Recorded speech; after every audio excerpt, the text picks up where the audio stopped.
we know is that apologetics and intellectual development and loving God with our minds and knowing what we believe in and why we believe it are real needs in Christian discipleship. I mean, that's just, you can see this all throughout Scripture. We are to, to be able to give a reason for the hope that's in us. But it's not always a felt need. And part of that is, I think, sometimes because we in the church are very comfortable, and oftentimes a lot of what we do with our young people is behind the four walls of the church. And so if our kids aren't feeling that felt need, often it's because they're not engaging their secular friends, their skeptical friends, their non-Christian friends. Because often what I find is it's that when they get challenged, that this awakens them to the huge need. Now the danger is that if we wait until they get challenged, their faith can take some huge hits. So for me, I grew up in the church all my life, was in the church for the first 18 years of my life, go off to college, and it's my freshman year in college that a professor just dismantles my faith. And so that really shook my faith. And that's when it became a felt need. So I think what we can do is be a little more proactive and create situations where we help this real need become a felt need. So here would be some real practical things. Number one, role play. Role play the skeptic with your kids. Start questioning their Christian faith. Start questioning their, you believe that, you've been raised to believe that God exists. Why do you think that God exists? And don't tell me because the Bible tells you so, right? Why? Is there anything outside of the Bible? So you raise questions. Number two, do things that put them in situations where they have to talk to real unbelievers.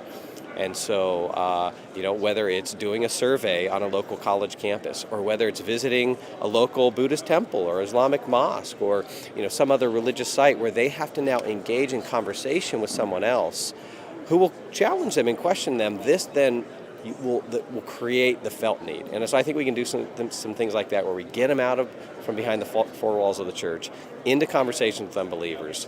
And then this will then create the challenge that then they say, wait a second, I don't really know what I believe, and I need to know. You ultimately want to develop a culture.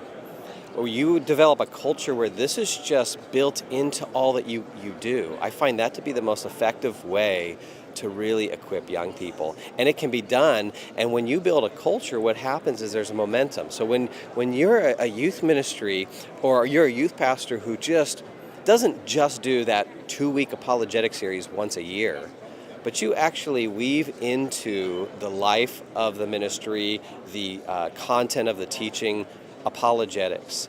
So not every talk has to be, has to be an apologetics talk, but there are opportunities to weave in apologetics on different topics. Or just, not just apologetics, but just deeper Christian thought, worldview thought. So if I'm going to talk to my kids about, parents and how to maybe be, how to have a good relationship with my parents, I also want to give them some of what we might call the theoretical, but just the biblical foundation, the worldview foundation behind what a family is. Right? So this is just woven in. It's thoughtful Christianity woven into everything. It's loving God with our minds, and it's just built throughout.